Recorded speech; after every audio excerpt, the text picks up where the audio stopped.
అధిక బరువు అనేక సమస్యలకు కారణం. సాహితీ యోగా ఆన్లైన్ క్లాసులో జాయిన్ అవ్వండి.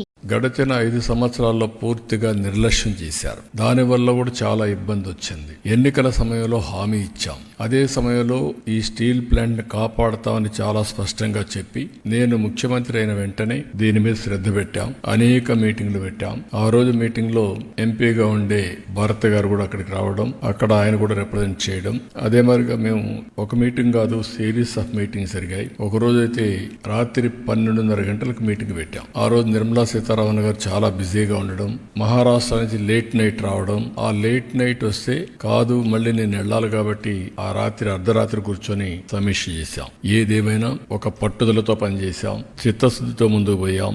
7 నెలలు దీనికి చేసిన ప్రయత్నాలు ఈ రోజు ఫలించాయి. ప్రధానమంత్రి గారు దీనిపైన సానుకూలంగా స్పందించారు. ఒక మాటలో చెప్పాలంటే ఇది అసాధ్యం అనుకున్నది సాధ్యంగా అయ్యే పరిస్థితికి వచ్చింది. ఇది విశాఖపట్నం ప్రజల అభీష్టం, కార్మికుల యొక్క శ్రమ.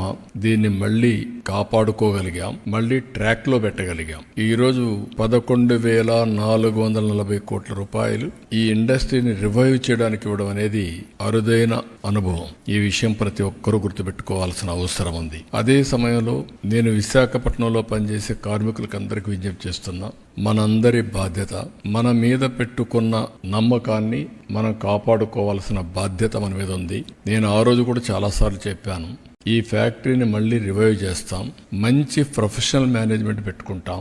దీనికి కావలసిన వనరులన్నీ కూడా ఐరన్ ఓర్ అవన్నీ కూడా ఏ విధంగా సమీకరించాలో సమీకరించుకుంటాం. ఎన్ఎండిసి ఏ విధంగా చేయాలని వర్కౌట్ చేస్తాం. వర్కౌట్ చేసి దీన్ని ఒక బలమైన సంస్థగా తయారు చేయడానికి ముందుకు పోతారు ఒక హామీ ఇచ్చాం. 20,000 ఎకరాలు ల్యాండ్ ఉంది, పెద్ద ఆస్తి. ఎక్కడ ఏ స్టీల్ ప్లాంట్ కూడా ఇంత పెద్ద ల్యాండ్ ఉండడం ఎక్కడా జరగలేదు. విలువైన ల్యాండ్ ఉంది. అలాంటి మంచి ల్యాండ్ ఉన్నప్పుడు అందరం గాని కలిసి కష్టపడితే దీన్ని రివైవ్ చేస్తాను. నేను కూడా శ్రద్ధ పెడతాను. దీన్ని రివైవ్ చేసి మళ్ళీ కేంద్రం చేసే నిర్ణయం కూడా సరైన నిర్ణయం అని వాళ్ళు కూడా ఆనందించే విధంగా మనం చేయాల్సిన అవసరం ఉంది. దానికి అందరూ కూడా ముందుకు రావాల్సిందిగా మరొక్కసారి కార్మికులకు విజ్ఞప్తి చేస్తున్నా. మేనేజ్మెంట్ కూడా కేంద్రం ఇమీడియట్ గా మంచి ఒక ప్రొఫెషనల్ మేనేజ్మెంట్ నేయాలి. సమర్థుడిని తీసుకురావాలి, సీఈఓగా తీసుకొచ్చి దాన్ని ఏ విధంగా చేయాలో అన్ని చేయడానికి ముందుకు పోతాం.